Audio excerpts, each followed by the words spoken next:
Welcome to Policing TV. We're here in St James's Park in central London, and I'm with former Deputy Chief Constable Tony Blaker, formerly of Kent and Sussex Police. Tony, thank you so much for joining us here on Policing TV. Nice to see you, Bernard. Great to be here, thank you.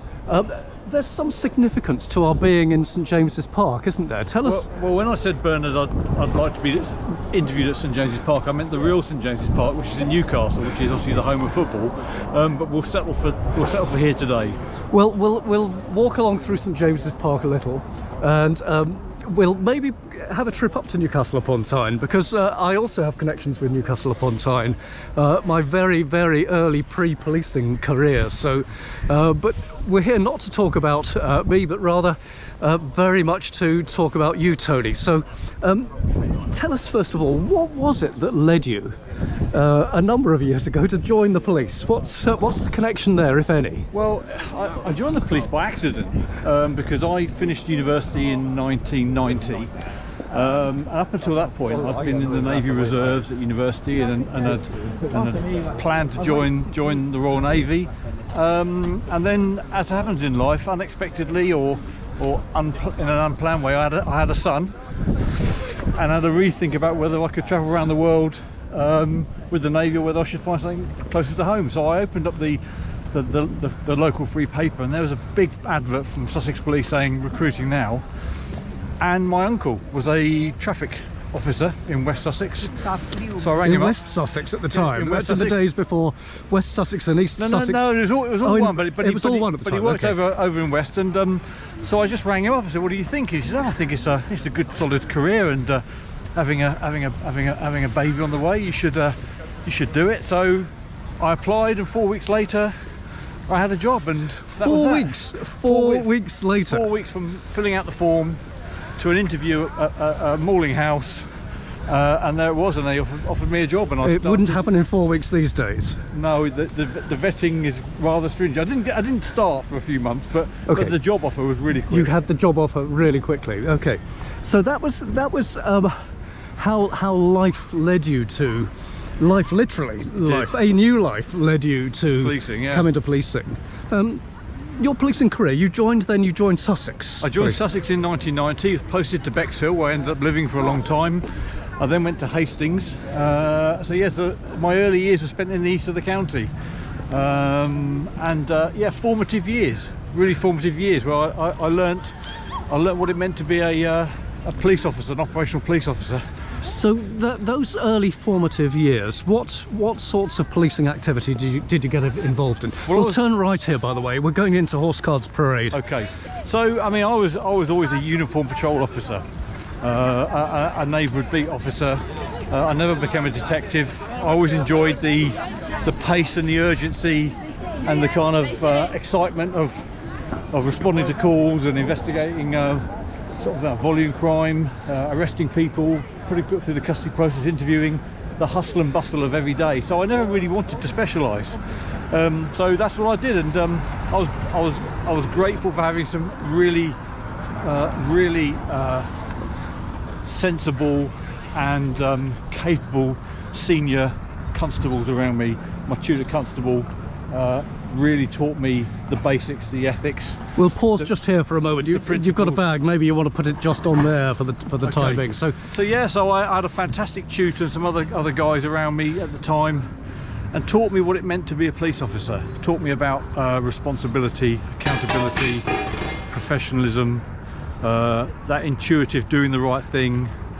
If you take a job, it's your job. Don't try and palm it off. Finish the job. If that's your victim of crime, look after that victim of crime. Just the basics. I had the benefit of a good, solid induction, and I think that was the foundation for understanding what good looked like going forward. So how quickly did you decide that you were going to look to qualify for promotion? Well, I joined as a graduate, and which was interesting in itself, because there weren't many graduates when I joined, and in fact my first nickname was Silver Spoon on the team, because they thought that I was in some way privileged, yes, having a degree. And you coped with that? There must have been some banter. Yeah, but it was all good natured, and ultimately I had to learn a new set of skills that were relevant for policing, and I didn't have them when I joined, and I worked hard and was accepted. But that was how things started.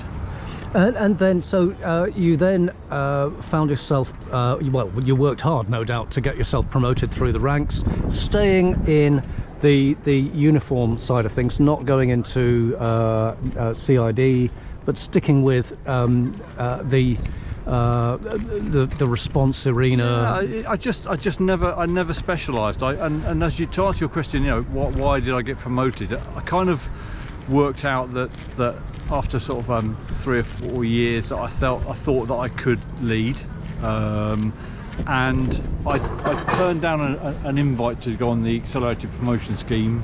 I had a young family.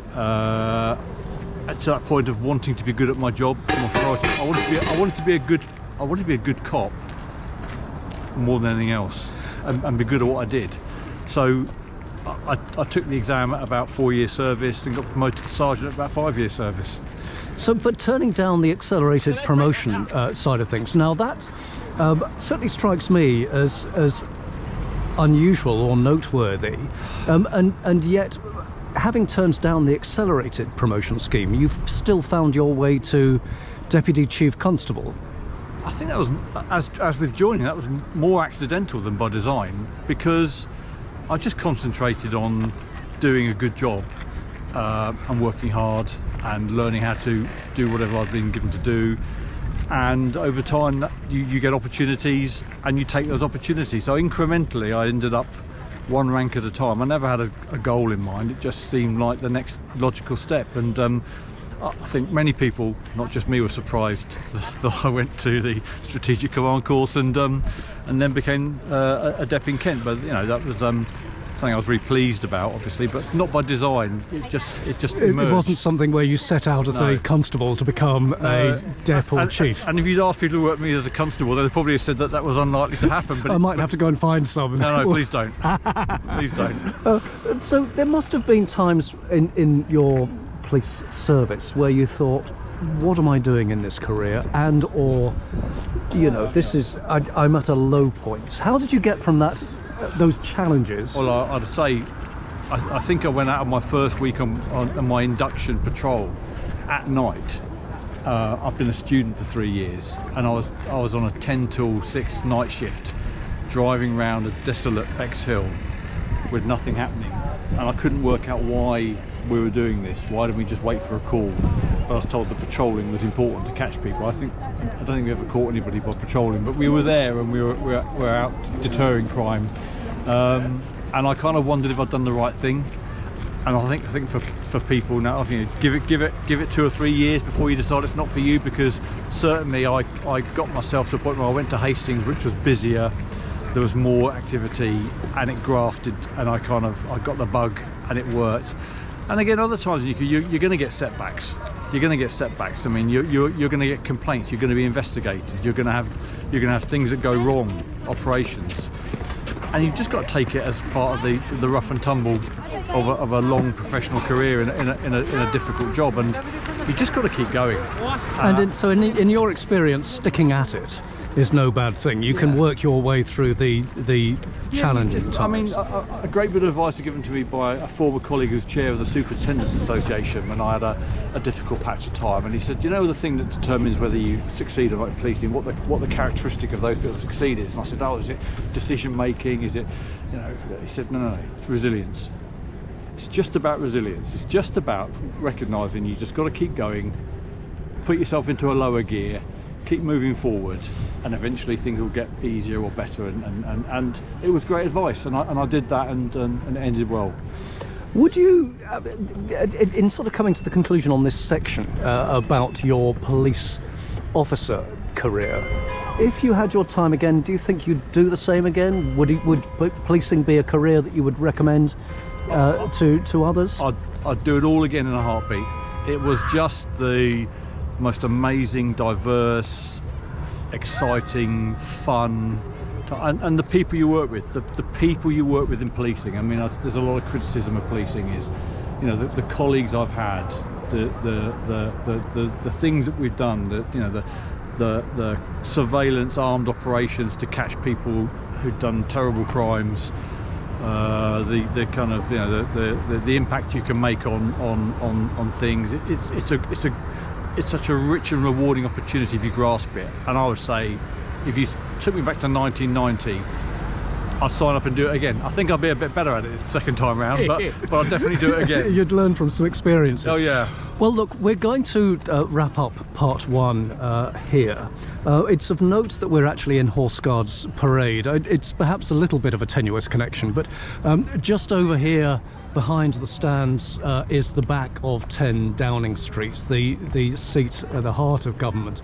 We're going to move over to the Houses of Parliament for part two in a moment or two, where we're going to look at your career as a police staff member, where you've handed in your warrant card and you take on even more of a national role than you would have done for your time as Deputy Chief Constable in Kent. So, okay. Tony Blaker QPM, for the time being, thank you so much.